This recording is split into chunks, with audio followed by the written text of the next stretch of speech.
I will click on ECM test November. Now it's not new, it will show that.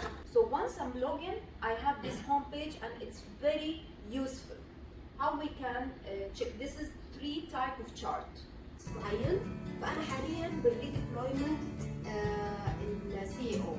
فأنا هم والخطوة اللي قبلكم على طول هي هذه الخطوة الريديبلويمنت CEO.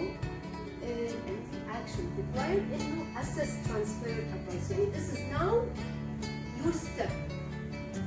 Okay.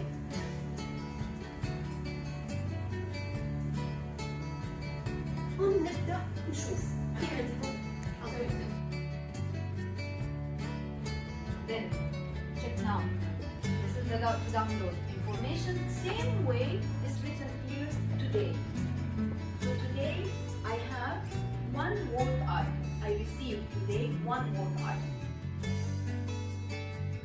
Where is the file? If I want to add it to ECM test portal, I can add more. Also the same way I can search from here.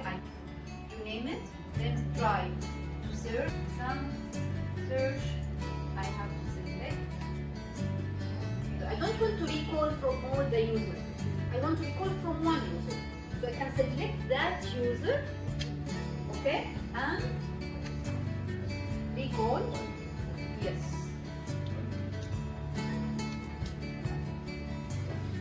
So now success recall. The work item details, reminder for what, all of the work. Here is the card.